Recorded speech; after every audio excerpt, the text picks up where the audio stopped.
इसमें मैं ऐड ये करना चाहूंगी पश्चिम बंगाल के खासतौर पे हवाले से कि मुसलमानों ने डिसाइड किया कि वो इस बार गाय की कुर्बानी नहीं करेंगे, वो चाहे 14 साल से बड़ी हो छोटी हो।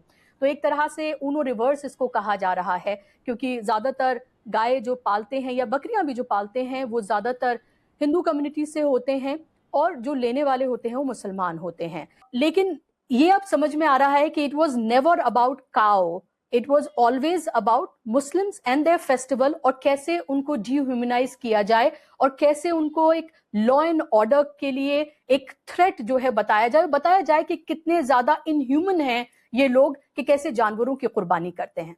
जी बुशरा, मैं शुरुआत इसी से करना चाहूंगा जो आपने कहा कि it was never about the cow.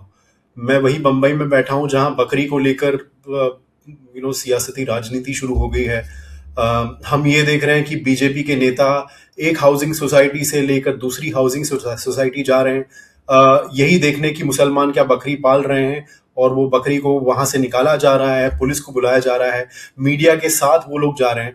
तो एक तमाशा खड़ा करना ये शायद उनका मकसद होगा इस मोमेंट पर। लेकिन जैसे आपने कहा, it was never about the cow, क्योंकि आज अगर बकरी पे यही चर्चा हो रही है कि बकरियों को की भी कुर्बानी नहीं हो सकती, और उसको उसको आप लोग हाउसिंग सोसाइटी से बाहर निकाल रहे हैं, मीडिया के साथ जा रहे हैं, इसको हमें एक ब्रॉडर हिंदुत्व के कॉन्टेक्स्ट में देखना पड़ेगा। और वो कॉन्टेक्स्ट ये है कि हिंदुत्व को आज रेलेवेंट रहने के लिए उसको कॉन्स्टेंटली एक नया शिकार खोजने की जरूरत पड़ जाती है। तो अगर कुछ दिनों के पहले हिंदुत्व कुछ और शिकार में था, वो आज शिकार बदल रहा है क्योंकि आज ये रेलेवेंट है। कुछ ही दिन बाद जब बकरीद खत्म हो जाएगी तब एक दूसरा शिकार पाया जाएगा। तो हिंदुत्व की जो करेंसी है, उसको उसको रेलेवेंट रहने के लिए नए नए टारगेट्स की जरूरत बिल्कुल पड़ती है।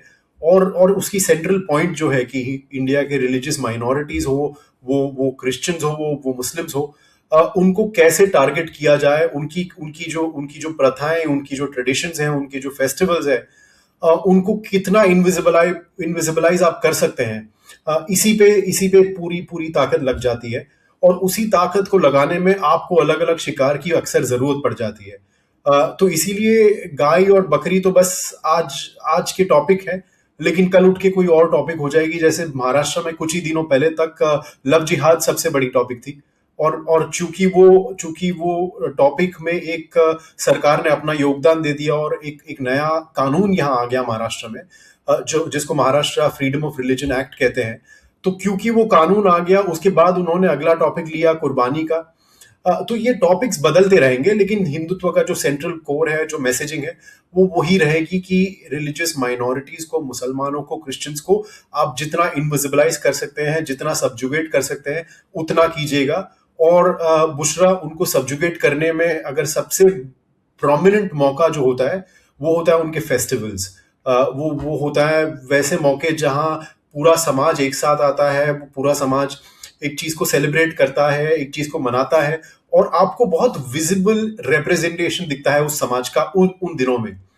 ये भी एक ट्रेंड है, ये भी कोई नई बात नहीं है। हमने अगर कुछ ही महीने पहले जाए हम, तो हमने क्रिसमस में ये देखा था कि देश भर में, और मैंने तो 7 से 8 अलग अलग राज्यों में देखा, ये 7 से 8 अलग राज्यों में चर्चेस के बाहर या फिर ऐसी जगहों पर जहां क्रिश्चियंस एक साथ जमा होकर क्रिसमस मना रहे थे, वहां हिंदुत्व संगठनों ने उन पर अटैक किया, उनको उनको उनको कई जगह असॉल्ट किया है, उनको इंटिमिडेट किया, हैकल किया गया, रैंसैक की गई प्रोसीडिंग्स।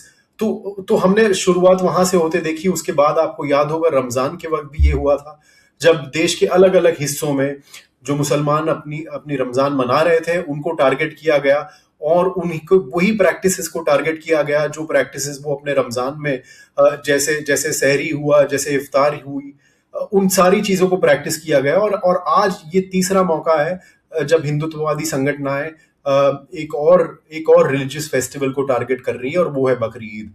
तो ये अगर आप ब्रॉडर कॉन्टेक्स्ट में देखें, तो ये कॉन्टेक्स्ट यही है कि हिंदुत्व ऑर्गेनाइजेशंस को ये पता चल गया है कि अगर आपको इन दोनों समाज, मुस्लिम्स और क्रिश्चियंस को ये बताना है कि आखिरकार भारत हिंदुओं का है, तो ये बताने का मौका सबसे अच्छा उनके फेस्टिवल्स में आता है।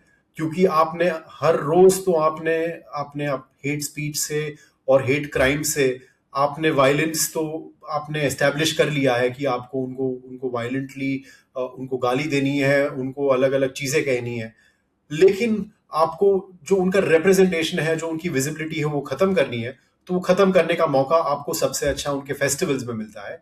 और हम आज यही देख रहे हैं कि एक एक हिंदुत्व का एक नया पैटर्न आपके सामने आ रहा है।